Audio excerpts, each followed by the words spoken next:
Good morning, Ms. Liesel Oosthuizen, and welcome to our podcast. Thank you. I understand that you are the deputy principal of Belvedere Secondary School. How did that come about? Well, I've been in education for 32 years, very long time. I started at Parkhurst Primary School in Parkhurst with standard twos in those days, now grade fours. And then I was there for 2 years. And one morning on my way to school to Parkhurst, because it's quite a drive because I lived in Benoni, I decided I'll just pop my CV under the door. It was in the days before cell phones and social media and all of those things. So I popped past the school, put my CV under the door. When I got to the school in Parkhurst, phoned the school just to check whether the principal received my CV. At that stage, it was Mr. Darwin Norkia. And he said, yes, no, he did. Am I available to come in for an interview? I said, yes, sure, because I was in a temporary position at Parkhurst Primary. I made an appointment with him. I came in, and the first thing he asked me when I came in is, can you do needlework? And I said, yes, I can. He says, okay, because I've got a relief position for a teacher who is on long-term leave, and she does needlework. I said, okay, that's fine. And he appointed me there and then. Wow. And I came into a temporary position here first, and then eventually the positions became permanent. 1990, that was in 1996. I was a normal post-level 1 teacher for a number of years, and then an opening opened up for departmental head languages. I applied for that, had a successful interview, got that position. It was also before everything was so different than it is today with forms going in. You know, you had your interview and the school will tell you immediately you've got the job. So I knew the same day that I got the job, got that appointment.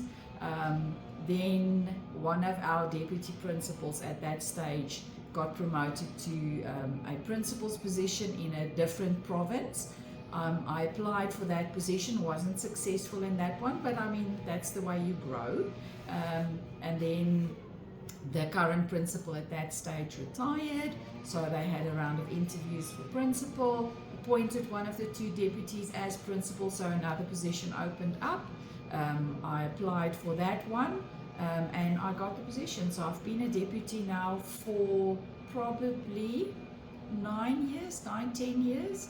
Wow. Because I think my son was quite small when I got the position as deputy principal. I'm deputy principal academics, so for the academic side of the school, because we're an LSEN school, a school for learners with special educational needs. So our school is divided into two groups for practical work in the workshops, practical workshops, and then the academic side. So I'm in charge of the academic side of the So school. nice. Yeah. Have you always been a Benoni girl? No, I actually grew up in Mpumalanga. Okay.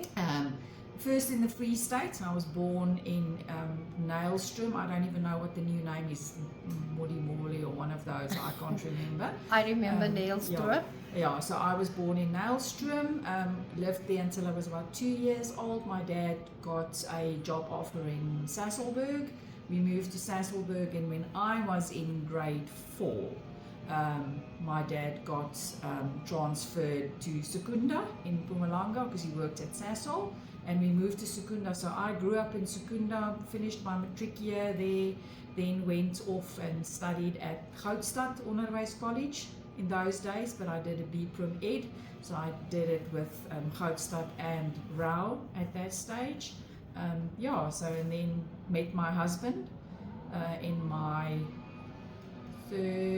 second year. Well, I met my husband on my 21st birthday. Oh, nice. On a blind date. Yeah, met my husband and then got married in 1994, and since then I've been living in Benoni. What's Benoni like for you? What does it mean to you?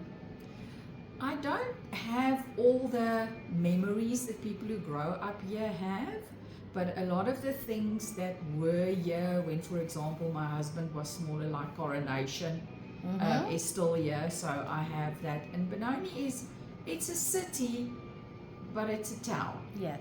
So you do get, because it's quiet, depends on where you live, but it's quiet. it's a community. The people really do support each other. You'll always have the odd ones who will never support anybody. But I think the people in Benoni are very supportive, and they are helpful, and they look out for each other. And for me, it's very safe. Yeah, I mean, we are privileged that we live in a safe area, and I'm very happy here. If you have any advice for the youth, what would it be? Youth in general, I would say, because I've got a teenage boy myself, he's 15, so just looking at him and looking at children of his generation, I think they are bombarded with so many things from so many different areas. Social media, children don't listen to the news anymore. They hear everything on social media, and it's not always true. So I think children need to, I don't want to say kept in a bubble, but I think we need to protect the youth more. And I think the youth needs to learn more adult skills at a very young age now. So good friends, bad friends. Yeah. What do you post on social media, what do you don't? Remember, whatever you put out there stays out there forever.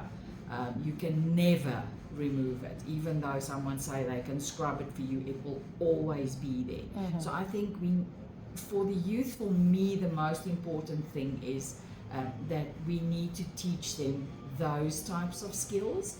It is very difficult with today's society, with so many children growing up with one parent only. Yes. Whether it is from divorce or from death or from whatever, parent working far away or whatever the case might be, I see that there's so many unstable homes, and that has a very, very big impact on learners and children's social skills and their coping skills, because now they are doing all sorts of other things to make up for the things they miss at home. So, and I would say any child needs to find a good role model. Okay, I think and that's very important. And your last question would be, if there's one dish that is your go-to dish, your comfort dish, what is it, and can you prepare it? My go-to dish, let me think. I would say something like an oxtail stew, or any type of stew. I love a stew, a good stew. Whether it's a curry or a whatever, but a nice stew. So, and I can make a good stew. I like making stews. I like cooking. I do love cooking. But with teaching, during a school term, I don't want to cook because Yes. I'm tired. Yes. So during school holidays, I enjoy, experimenting. But I can make a mean stew, and I can make a good pasta. Stew is nice when you've got time, but an easy go-to is a nice pasta with anything. I can make a pasta from anything, any ingredient. Thank you. This has been lovely chatting to you. Is there any last words you'd like to leave us with? I would just like to say people need to care about each other more. People really need to care about each other more, and they need to give other people the opportunity to grow and to be happy for them, and not only just be happy for yourself. Thank you. Pleasure.